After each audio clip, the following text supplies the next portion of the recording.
Makapuso balik sa GMA Regional TV Live dunay dakong akalihukan alang sa makaparian nga himuon dinhi sa Sugbo o kini atong pakisayran karon.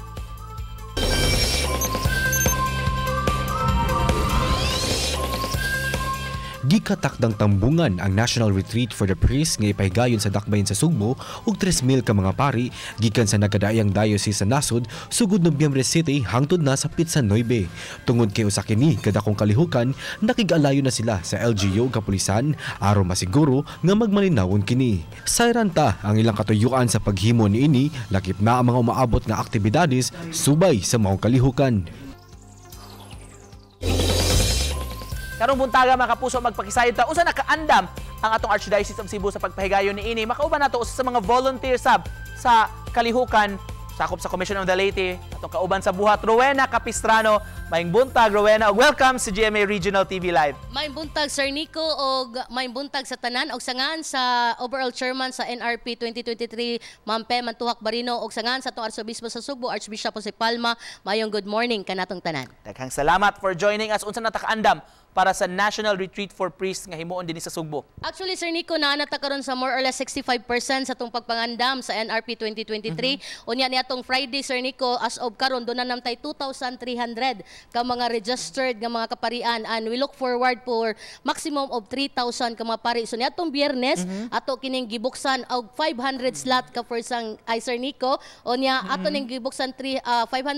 Unya until mahurot ang slots ato na sang isira. Alright, 500 pa itong ipaabot. Yes, Sir Nico. Sa mga kuan ni Ma'am Rowena, sa mga lain-laing dioceses, represented so far, ba? Sir Nico, na natay 21 ka mga obispo ang ni-confirmar motambong out of 55 dioceses tibuok Pilipinas. Wow.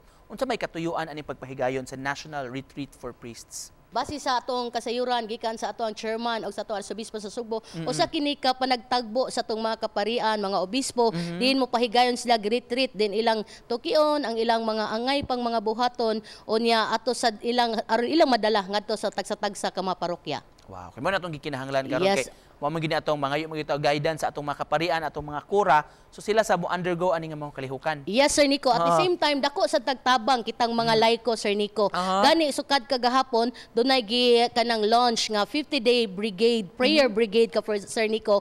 Unya kaning 50 days brigade, dunay mga Marian Council sa Commission on the Leyte ang nagpahigayon ani 24 hours nga pagampo, Sir Nico, until November 7 kundi November 6 kundi day before ipahigayon ang ato ang National Retreat for the Priest karong November 7 and 9. Kay importante kaayo ang mga makakuan gyud ta makapangay tagpangaliya sa kahit-asan para niini. Yes, Sir Nico. Mao ginatong giampo, Sir Nico, kanunay nga para sa atong mga kaparian kay kita mga laiko wa gyud tay laing matabang no.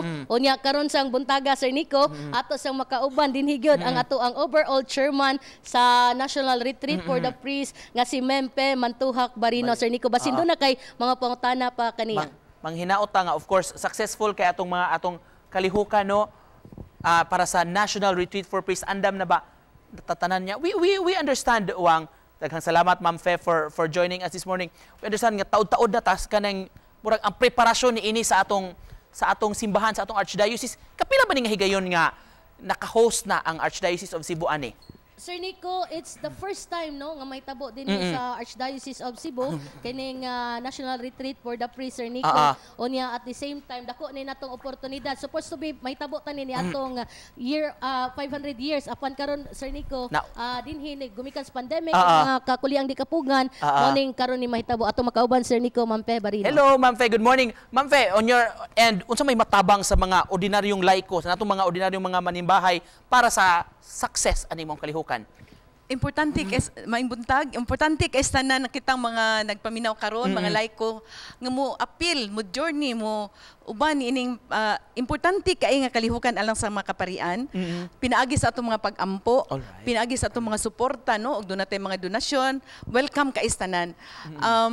Giawhag na ko ang tanan nga naminaw karon, mga laiko, mga family, mga religious organizations, mga naa sa parokya nga unta atong ubanan kining dakong kalihukan sa mga pari pinaagi sa atong mga pag-ampo.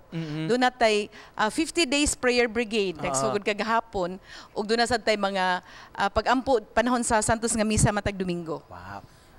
Isip usa sa of course nangunay man ka sa Commission on the Leyte ani Ma'am Fe og kaning usapog ka sa nag-organize gyud aning NRP. Unsay personal nga question, Ma'am Fe, para nimo unsay fulfillment nga mahatag sa imong kaugalingon, mangunay ka, mutabang ka para mahimong malampuson kining ani nga dakong kalihukan? Para nako di usa ni kadako kayo na akong namong way, ako personally way of thanking God o sa mga kaparian sa ilang ilang pagpangalagad kanato.